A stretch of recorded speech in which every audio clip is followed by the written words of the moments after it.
Hey, I want to be able to share with you something I'm not entirely sure you know about me. You see, back when I turned about 27 years old or so, I had some blood work drawn, I had an ultrasound done, all of which verified that I had PCOS. And it made sense to me because my periods were irregular, and when I did get them, they would be so heavy that I probably bled through about every single pair of jeans that I owned. At the time, I had no idea why I had PCOS, and like many women who maybe can relate to this, I tried every single diet and supplement under the sun to be able to cure it. But I've come to realize that most women, like myself, that we were missing something crucial. And it's in my personal opinion that this one thing is one of the major causative factors behind why I was later diagnosed with an autoimmune condition by the name of Hashimoto's. Wait, PCOS is an autoimmune condition? Yeah, I believe that there's certainly an association. So listen, this is probably one of the most important videos that I've ever done on this subject. So I would highly suggest that you stick around right until the end, and if you haven't done so yet, please make sure to hit that subscribe button and don't forget to click that little bell button. That way you get notified every time I put out a video every Wednesday. Are you ready? If so, let's do this.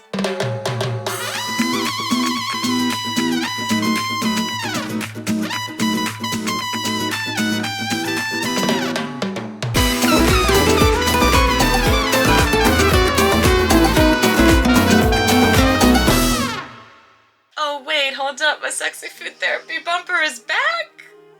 And you know why? Because I can. You know, throw it back, see what sticks. Now listen, before I go on, I urge you to download my free 411 PCOS guide, which has these and even way more resources, so make sure that you grab that by clicking the link in the comments. I want to point out something crucial that I want you to take away from this video, and that is that PCOS ain't nothing but a symptom. And I want to share this with you, and that's exactly the reason why that I've produced this video.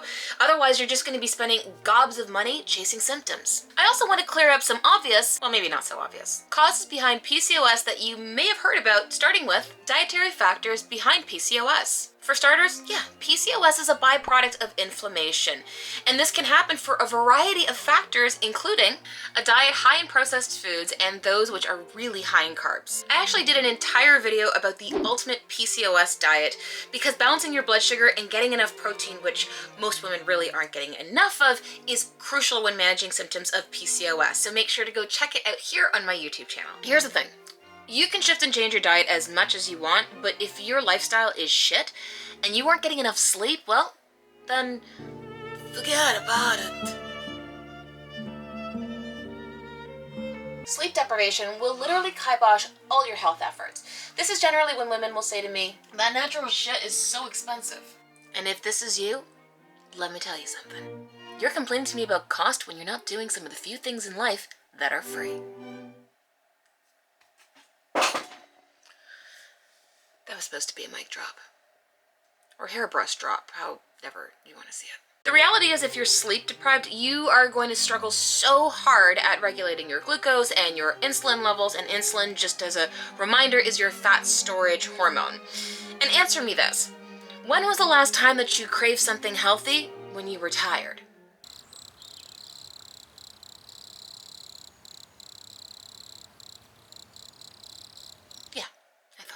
Now I figured this would be an amazing opportunity to be able to chat with you about the impacts of your gut with PCOS. So here's what I've done for you guys. I've decided to be able to give my friend and colleague, Dr. Jessica Pietras, a FaceTime call to be able to ask her about the connection between PCOS and the gut. Here's what she had to say. PCOS, I actually call the bile pathway the third liver phase, if you will, or phase 3 of detoxification. And so if the bile is not properly excreted and reabsorbed with all the toxicities, it can definitely lead to hormonal imbalances because the gut is totally involved. The gut also has pathogens that are there, particularly pathogenic microbes. And you're also looking at driving cortisol and DHEA up. You're also looking at pathogens that can reactivate beta-glucuronidase, which is an enzyme that can cause the reabsorption and reactivation of estrogen that's already been tagged for disposal. Okay, so when we're talking about pathogens, we're talking about what exactly? There's so many things: SIBO, small intestinal bacterial overgrowth. Of course, my specialty are parasites, mold, and even pig-associated illnesses, which absolutely burrow into the mucous membranes of the gastric lining.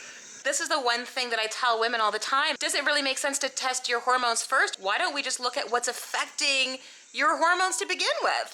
Amen. I couldn't say it and scream it louder from the rooftops than what you just said. It's so true, because we can look at hormones, we can look at liver function, but ultimately I'm going to keep asking why.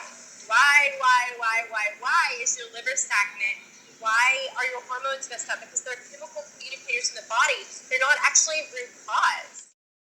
And before you go thinking, well, hey, I'm just going to go get a stool test from my medical doctor, I just want to be able to point out that not all stool testing is created equally, and that methodology truly does matter. And since we're on the topic of poop, let's talk about something else that greatly affects your microbiome and also your chances of developing PCOS, and that is the birth control pill.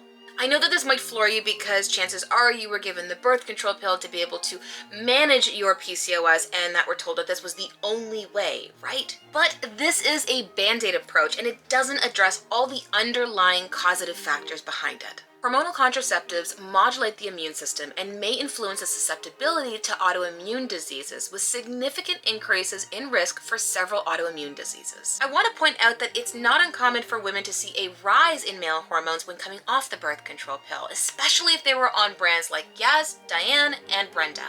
I suppose these names were an attempt at female camaraderie. And because of this temporary lift in male hormones, this certainly can qualify as PCOS, but just know that in most cases that this is simply just part of the withdrawal. Another causative factor that I want to address is the role of mycotoxins and heavy metal toxicity in the cases of PCOS. Here's the reality. You can take all the hormone balancing supplements that you want, but it's important to understand why the hormones are out of whack to begin with. Mycotoxins are a huge one. They're carcinogenic and they're also estrogenic. And just to clarify, mycotoxins are the toxins produced from mold. Mold is a huge problem, especially if you factor in that mold can grow in as little as 24 to 48 hours after water damage. It's estimated that about 85% of buildings in the United States have had past water damage, and they've said in past that 45% have current water damage, but now this isn't estimating what's recently happened in Texas. Mold can be found in AC units, dishwashers, front-loading washing machines, dental cavitations, and even breast implants. Then there's heavy metal toxicity, and I can go on an entire video about this, but the chances are if you've been on the birth control pill or you're drinking unfiltered water, then chances are you have some level of copper toxicity. And this increases aromatization, which is the process in which testosterone is converted into estrogen. Do you use aluminum to cook any of your food? If so, switch to parchment paper. And also, make sure to speak to your dentist, because if you have any mercury amalgams, consider getting those slowly removed. Okay, so I have saved probably one of the most crucial, at least in my opinion, causative factors behind PCOS, and I've left it till the end of this video, and I often don't see this being spoken about. And this is the connection of PCOS with trauma and unintegrated emotions. Here is my stance on this. I often don't like to use the word healing, and maybe this is just semantics to some, but I feel like it's implying that the individual is broken, and that's a pretty shitty place to build a foundation from. My viewpoint is that society is obsessed with trying to feel better. And because of this, we end up sedating, controlling, or even numbing all of our uncomfortable feelings. Listen, I've even done this with myself, whether it was emotionally eating, overworking, drinking, doing drugs, or even endlessly scrolling on social media. Michael Brown from The Presence Process said it best when he said that our goal isn't to feel better, but to get better at feeling. You see, trauma often first occurs from the first 7 years of life, with evidence to also support that trauma can also happen in utero, as cortisol from the mother can pass along to the baby. This can lead to many subconscious patterns that keep playing out, but then we never actually realize why it keeps happening because we're unaware of it. In fact, we operate up to 95% in our subconscious. This is kind of crazy when you figure that the subconscious is based on our past. So think about it for a second. If you're depressed or if you're anxious, these are feelings that are based on past experiences with people, places, and things. In other words, based on what Dr. Joe Dispenza has said, the majority of humans are living in the past, and our goal is to live in the present. If you want me to do an entire video based on trauma and autoimmune conditions, do me a favor, let me know in the comments, because I certainly can talk a heck of a lot more about it. But for now, I want to give you something simple to do. The next time that something triggers you, I want you to ask yourself, where do I feel this in my body? Okay, you, that is it for now. I know that was a lot of info, and you're probably wondering, okay, what the heck do I do now?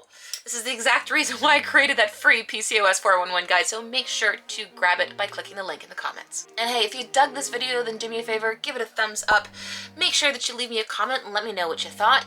And don't forget to subscribe because I launch new episodes every Wednesday. I'll see you next time. Bye.